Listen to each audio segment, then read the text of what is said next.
The history relates that it was with the greatest attention Don Quixote listened to the ragged knight of the Sierra, who began by saying, "Of surety, señor, whoever you are, for I know you not, I thank you for the proofs of kindness and courtesy you have shown me, and would I were in a condition to requite with something more than goodwill that which you have displayed towards me on the cordial reception you have given me, but my fate does not afford me any other means of returning kindness done by me, save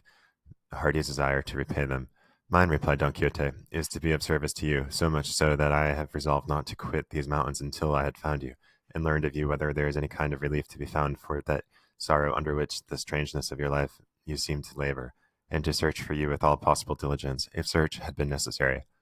And if your misfortune should prove to be one of those that refuse admission to any sort of consolation, it was my purpose to join you in lamenting and mourning over it as so far as I could, for it is still some comfort in misfortune to find one who can feel for it. And if my good intentions deserve to be acknowledged with any kind of courtesy, I entreat you, señor, by that which I perceive you possess in so high a degree, and likewise conjure you by whatever you love or have loved best in life, to tell me who you are and the cause that has brought you to live or die in these solitudes like a brute beast, dwelling among them in a manner so foreign to your condition as your garb and appearance show. And I swear, added Don Quixote, by the order of knighthood which I have received, and by my vocation of knight-errant, if you gratify me in this, to serve you with all that my zeal calling demands of me, either in relieving your misfortunes, if it admits relief, or in joining you in lamentation, as I promised to do. The king of the thicket, hearing him of the rueful countenance talk in the knight of the thicket, hearing him of the rueful countenance talk in this strain, did nothing but stare at him, and stare at him again, and again survey him from head to foot. And when he had thoroughly examined him, he said to him, "If you have anything to give me to eat, for God's sake give it to me. And after I have eaten, I will do all you ask in acknowledgment of the goodwill you have displayed towards me." Sancho from his sack, and the goatherd from his pouch, furnished the ragged one with the means of appeasing his hunger, and what they gave him he ate like a half-witted being, so hastily that it took no time between mouthfuls,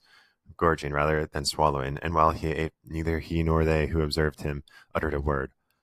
As soon as he had done, he made signs to them to follow him, which they did, and he led them to a green plot which lay a little further off round a corner of a rock. On reaching it, he stretched himself upon the grass, and the others did the same, all keeping silence, until the ragged one, settling himself in his place, said, "If it is your wish, sirs, that I should disclose in a few words the surpassing extent of my misfortunes, you must promise not to break the thread of my sad story with any question or other interruption, for the instant you do so, the tale I tell will come to an end." These words of the ragged one reminded Don Quixote of the tale his squire had told him when he had failed to keep count of the goats that had crossed the river, and the story remained unfinished. But to return to the ragged one, he went to say, "I give you this warning because I wish to pass briefly over the story of my misfortunes, for recalling them to memory only serves to add fresh ones, and the less you question me, the sooner I shall make an end of the recital, though I shall not omit to relate anything of importance in order to fully satisfy your curiosity." Don Quixote gave the promise for himself and the others, and with this assurance he began as follows. "My name is Cardiano. My birthplace is one of the best cities of this Andalusia. My family noble, my parents rich, my misfortune so great that my parents must have wept and my family grieved over it without being able to, by their wealth, delight in it, for the gifts of fortune can do little to relieve reversing's sent by heaven. In that same country there was a heaven in which love had a place, all the glory I could desire. Such was the beauty of Lucinda, a damsel as noble and rich as I, but of happier fortunes and of less firmness than was due to so worthy a passion as mine. This Lucinda loved, worshipped, and adored from my earliest, tenderest years, and she loved me in all the innocent and sincerity of my childhood. Our parents were aware of our feelings and were not sorry to perceive them, for they saw clearly that as they ripened they must lead at last to marriage between us, a thing that seemed most prearranged by the equality of our families and wealth. We grew up, and with our growth grew the love between us, so that the father of Lucinda felt bound for propriety's sake to refuse me admission to his house, and this perhaps intimating the parents of that Thisbe so celebrated by the poets, and this refusal but added love to love and flame to flame, for though they enforced silence upon our tongues, they could not impose it upon our pens, which can make known the heart's secrets to a loved one more freely than tongues. For many a time the presence of the object of love shakes the firmness will and strikes dumb the boldest tongue. Ah, heavens! How many letters did I write her, and how many dainty, modest replies did I receive? How many ditties and love songs did I compose in which my heart declared and made known its feelings, described its ardent longings, revelled in its recollections, and dallied with its desires? At length, growing impatient and feeling my heart languishing with longing to see her, I resolved to put into execution and carry out what seemed to me the best mode of winning my desire and merited reward, to ask her of her father for my lawful wife, which I did. To this his answer was that he thanked me for the disposition I showed to do honor to him and to regard myself as honored by the bestowal of his treasure, but that as my father was alive, it was by his right to make this demand, for if it were not in accordance with his full will and pleasure, Lucinda was not to be taken or given by stealth. I thanked him for his kindness, reflecting that there was reason in what he said, and that my father would assent to it as soon as I should tell him. And with that view, I went to the very same instant to let him know what my desires were. When I entered the room where he was, I found him with an open letter in his hand, which before I could utter a word, he gave me, saying, "By this letter thou wilt see Cardiano, the disposition the Duke Ricardo has to serve thee. This Duke Ricardo, as you sirs probably already know, is a grandee of Spain who has his seat in the best part of this Andalusia." I took and read the letter, which was couched in terms of flattering that even I myself felt it would be wrong in my father not to comply with. The was I took and read the letter, which was couched in terms so flattering that even I myself felt it would be wrong in my father not to comply with the request the Duke made in it, which was that he would send me immediately to him, as he wished to become the companion, not servant, me to become the companion, not servant, of his eldest son, and would take upon himself the charge of placing me in a position corresponding to the esteem which he held me. On reading the letter, my voice failed me, and still more when I heard my father say, "2 days hence thou wilt depart, Cardiano, in accordance with the Duke's wish, and give thanks to God, who is opening a road to thee by which thou mayst attain what I know thou dost deserve." And to these words he added others of fatherly counsel.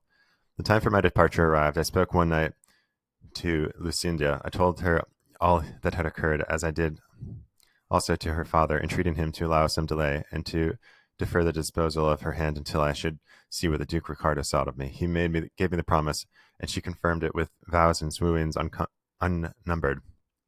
Finally, I presented myself to the Duke, and was received and treated by him so kindly that very soon envy began to do its work, the old servants growing envious of me and regarding the Duke's inclination to show me favor as an injury to themselves.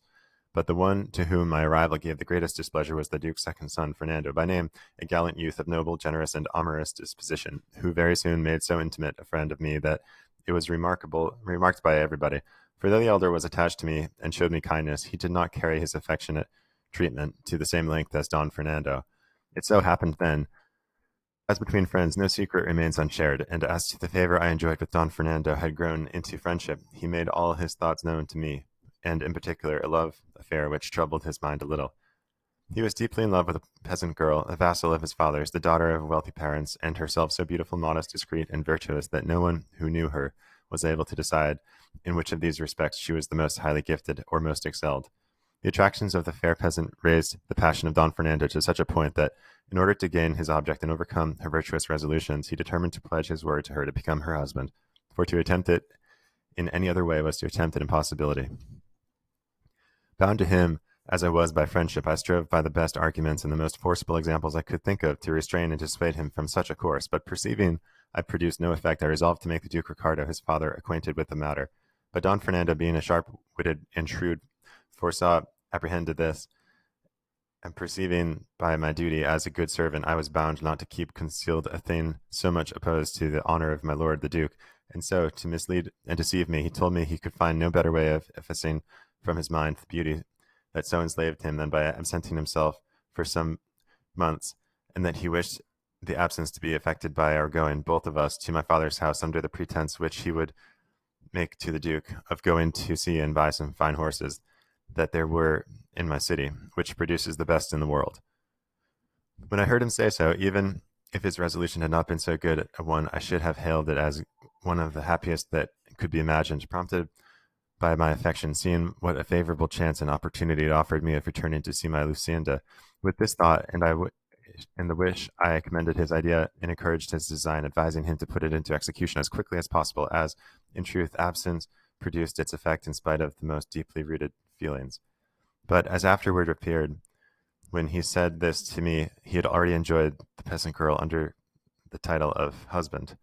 and was waiting for an opportunity of making it known with safety to himself, being in dread of what his father and duke would do when he came to know of his folly. It happened then that, as with young men, love is for the most part nothing more than appetite,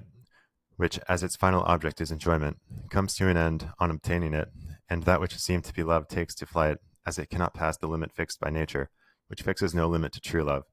What I mean is that after Don Fernando had enjoyed his peasant girl, his passion subsided, and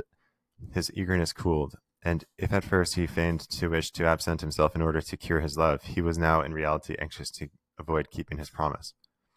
The Duke gave him permission and ordered me to accompany him. We arrived at my city, and my father gave him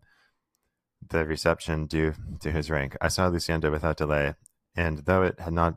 been dead or deadened, my love gathered fresh life.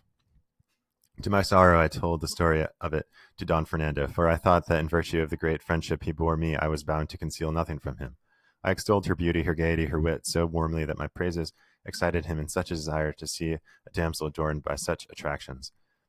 To my misfortune, I yielded to it, showing her to him one night by the light of the taper at a window where we used to talk to one another. As she appeared to him in her dressing gown, she drove all the beauties he had seen until then out of his recollection. Speech failed him. His head turned. He was spellbound, and in the end, love-smitten. As you will see in the course of the story of my misfortune, and to inflame still further his passion, which he hid from me and revealed to heaven alone, it so happened that one day he found a note of hers entreating me to demand her of her father in marriage, so delicate, so modest, and so tender, that on reading it he told me that in Lucinda alone were combined all the charms of beauty and understanding that were distributed among all the other women in the world. It is true, and I own it now, that though I knew what good cause Don Fernando had to praise Lucinda, it gave me uneasiness to hear these praises from his mouth, and I began to fear, and with reason, to feel distrust of him, for there was no moment when he was not ready to talk of Lucinda, and he would start the subject himself, even though he dragged it in unseasonably, a circumstance that aroused in me a certain amount of jealousy. Not that I feared any change in the constancy or faith of Lucinda, but still my fate led me to forbid what she assured me against. Don Fernando contrived always to read the letters I sent to Lucinda, and her answers to me, under the pretense that he enjoyed the wit and sense of both. So it happened then that Lucinda, having begged of me a book of chivalry to read, one that she was very fond of, Amadeus of Gaul, Don Quixote no sooner heard a book of chivalry mentioned than he said, "Had your worship told me in the beginning of your story that the lady of Lucinda was fond of books of chivalry, no other laudation would have been requisite to impress upon me the superiority of her understanding, for it could not have been of the excellence you describe had a taste for such delightful reading been wanting. So, as far as I am concerned, you need waste no more words in describing her beauty, worth, and intelligence, for on merely hearing what her taste was, I declare her to be the most beautiful and the most intelligent woman in the world. And I wish your worship had, along with Amadeus de Gaul, sent her the worthy Don Rugal of Greece, for I know the lady Lucinda would greatly relish Geradia and Garia, and the shrewd sayings of the shepherd Darinel, and the admirable verses of his bucolics, sung and delivered by him with such sprightliness, wit, and ease. But a time may come when this omission can be remedied, and to rectify it nothing more is needed than for your worship to be so good as to come with me to my village, for there I can give you more than 300 books which are the delight of my soul and the entertainment of my life, though it occurs to me that I have not got one of them now, thanks to the spite and wicked envious enchanters. But pardon me for having broken the promise we made not to interrupt your discourse, for when I hear chivalry or knights errant mentioned, I can no more help talking about them than the rays of the sun can help giving heat, or these of the moon moisture. Pardon me, therefore, and proceed, for that is more to the purpose now." While Don Quixote was saying this, Cardenio allowed his head to fall upon his breast, and seemed plunged in deep thought, and though twice Don Quixote bade him to go on with the story, he neither looked up nor uttered a word in reply, but after some time he raised his head and said, "I cannot get rid of the idea, nor will anyone in the world remove it, or make me think otherwise, and he would be a blockhead who would hold or believe anything else than that the errant knave Master Elisabad made free with Queen Medisima." "That is not true, by all that's good," said Don Quixote in high wrath, turning upon him angrily, as his way was, "and it was a very great slander, or rather villainy. Queen Medisima was a very illustrious lady, and it is not to be supposed that so exalted a princess would have made free with a quack, and whoever maintains the contrary lies like a great scoundrel, and I will give him to know it, on foot or on horseback, armed or unarmed, by night or by day, as he likes best. Cardenio was looking at him steadily, and his mad fit having now come upon him, he had no disposition to go on with the story, nor would Don Quixote have listened to it. So much had what he had heard about Melusina disgusted him. Strange to say, he stood up for her as if she were in earnest his veritable born lady. To such a pass had his unholy books brought him. Cardenio, then, being, as I said, now mad, when he heard himself given the lie, and called a scoundrel and other insulting names, not relishing the jest, snatched up a stone that he found near him, and with it delivered such a blow on Don Quixote's breast that he laid him on his back. Sancho Panza, seeing his master treated in this fashion, attacked the madman with his closed fist, but the ragged one received him in such a way that with a blow of his fist he stretched him at his feet, and then mounting upon him crushed his ribs to his own satisfaction. The goatherd who came to the rescue shared the same fate, and having beaten and pummeled them all, he left them and quietly withdrew to his hiding place on the mountain. Sancho rose, and with the rage he felt at finding himself so belabored without deserving it, ran to take vengeance on the goatherd, accusing him of not giving them warning that this man was at times taken with mad fit. For if they had known it, they would have been on their guard to protect themselves. The goatherd replied that he had said so, and if he had not heard him, that was no fault of his. Sancho retorted, and the goatherd rejoined, and the altercation ended in their seizing each other by the beard and exchanging such fisticuffs that if Don Quixote had not made peace between them, they would have knocked one another to pieces. Leave me alone, Sir Knight of the Rueful Countenance, said Sancho, grappling with the goatherd, for this fellow who is a clown like myself had no dubbed knight, I can safely take satisfaction for the affront he has offered me, fighting with him hand to hand like an honest man. That is true, said Don Quixote, but I know he is not to blame for what has happened. With this he pacified them, and again asked the goatherd if it would be possible to find Cardenio, as he felt the greatest anxiety to know the end of the story. The goatherd told him that he had told him before, there is no knowing of the certainty where the lair was, but that if he wandered about much in that neighborhood, he could not fail to fall in with him either in or out of his senses.